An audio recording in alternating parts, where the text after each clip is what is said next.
Hello everyone, आज हम कर रहे हैं सीक्वेंस वाइज क्वेश्चन नंबर 74, जो कि क्वेश्चन नंबर 4 है क्वेश्चन बैंक का, जो कि सीबीएसई के टॉपिक कॉन्टीन्यूटी एंड डिफरेंशिएबिलिटी में से है। चलिए स्टेटमेंट को रीड करते हैं। The shape of a toy is given as f of x is equal to this.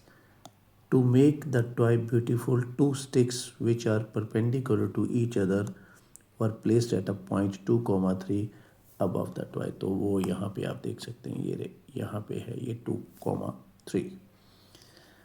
आगे, which value from the following में be abscissa of the critical point. तो पहले तो भाई क्रिटिकल पॉइंट तक पहुँचा जाए। चलिए करते हैं। एफ एक्स हमें दिया गया है, यहाँ से मैं उठा रहा हूँ, ठीक है।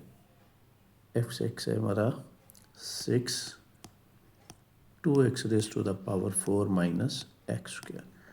अब एफ डैश एक्स करते हैं।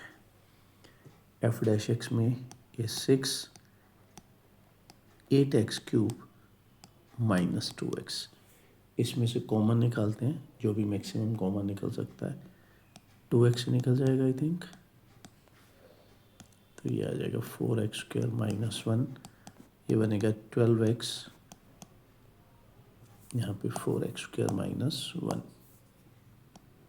ठीक है।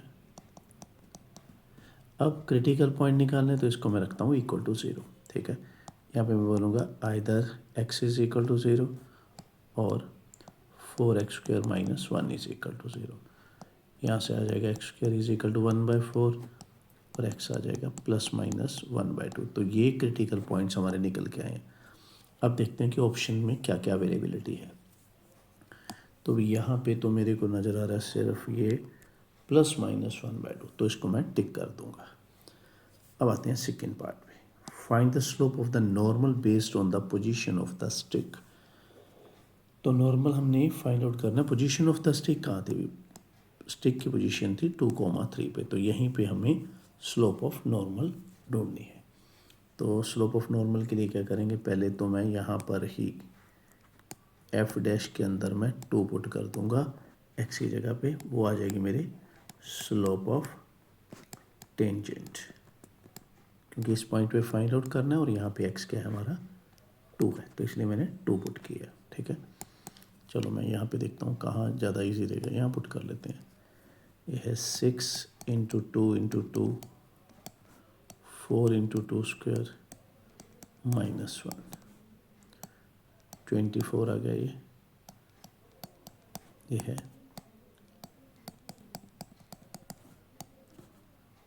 ये आ गया अभी 360, ठीक है 360। मगर ये तो स्लोप ऑफ टेंजेंट आई है, स्लोप ऑफ नॉर्मल क्या होगी? जो टेंजेंट की स्लोप है उसका नेगेटिव रेसिप्रोकल, मतलब उसको उल्टाना है, उसके आगे क्या लगाना है? माइनस। तो ये ऑप्शन मैं ढूंढता हूँ अभी कहाँ पे मेरे को मिलेगी। ये रे भाई, डी ऑप्शन है -1/360, ठीक है। आगे बढ़ते हैं। यहाँ पे स्टेटमेंट में आपको बताना चाहूँगा बच्चों, जो ऑप्शन है वो ये स्टेटमेंट उसको जस्टिफाई नहीं करती, इसलिए मैंने ये वाला जो पोर्शन है वहाँ पे काट दिया, ठीक है। तो आपने ध्यान रखना है, ठीक है। जो बची स्टेटमेंट है उसके अकॉर्डिंग ही हमें ऑप्शन मिलेगी सही। What will be the equation of the tangent H 2, 3। तो अभी मैं फॉर्मूला लगाऊंगा y minus y1 x minus x1, ये मेरा x1 y1 है, ठीक है। और टेंजेंट की स्लोप अभी मैंने निकाली थी, ये रही 360। y माइनस 3 720x, नहीं यहाँ पे 720 नहीं, वो तो आ गया अभी, यहाँ तो आएगा सिंपल 360x, यहाँ पे आएगा 720। तो अब मैं अगर y को उधर लेके जाऊँ, 3 को, y को नहीं 3 को, तो ये आ जाएगा 717। ये देखता हूँ अभी मैं, ये क्या ऑप्शन है कहीं, ये बी पे बढ़ी है अभी, सेम ही option, y is equal to 360x minus 717। अब आगे, find the second order derivative of the function at x is equal to 5। अब सेकेंड ऑर्डर डेरिवेटिव निकालना हमें, ठीक है। तो मैं यहाँ से लूँगा भाई, ध्यान रखना आपने, यहाँ से सेकेंड ऑर्डर डेरिवेटिव मेरे को थोड़ा ठीक लग रहा है। f डबल डैश एक्स 6 बाहर है, 24x² -2, ठीक है। डबल डेरिवेटिव हो गया, मगर उसने पूछा है कि x = 5 पे बताइए।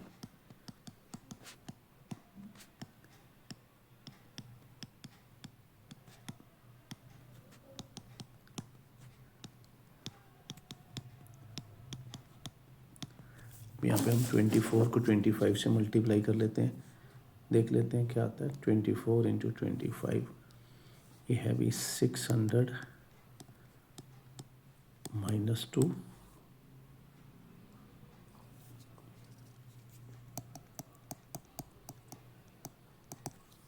इसको कर लेते हैं 6 से मल्टीप्लाई, ये बना है 3588। ये हमारे पास ऑप्शन है अभी, यस, ये रही सी ऑप्शन। अब आते हैं, eight which of the following intervals will f(x) be increasing, ठीक है। तो इसके लिए हमें क्या करना पड़ेगा, फर्स्ट डेरिवेटिव जो है ना उसको मैं लिखता हूँ थोड़ा ढंग से, ठीक है।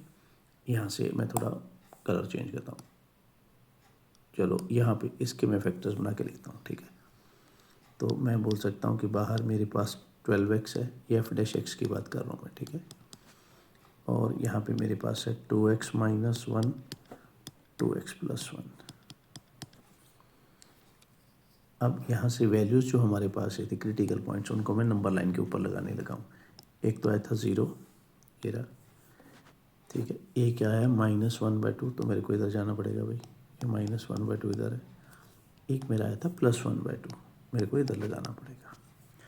अब यहाँ पे आप समझिए अच्छी तरह से, ये वाला कॉन्सेप्ट जो है ना, इसको हम बोल सकते हैं कि वेवी कर्व बोल सकते हैं, कि वेवी कर्व के थ्रू हम इसके साइन कन्वेंशन देखेंगे डेरिवेटिव की, ठीक है, फॉर डिफरेंट इंटरवल्स।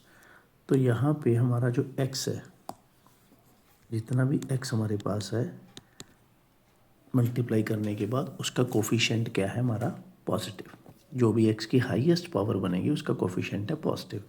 तो इसलिए आपने इस इंटरवल में लगाना है पॉजिटिव, फिर ऑल्टरनेटली नेगेटिव, फिर पॉजिटिव, फिर नेगेटिव। तो ये आपकी बन जाती है साइन कन्वेंशन। अब क्योंकि हमें पूछा था इंक्रीजिंग के बारे में, तो इंक्रीजिंग कहाँ पे, इस इंटरवल में और इस इंटरवल में।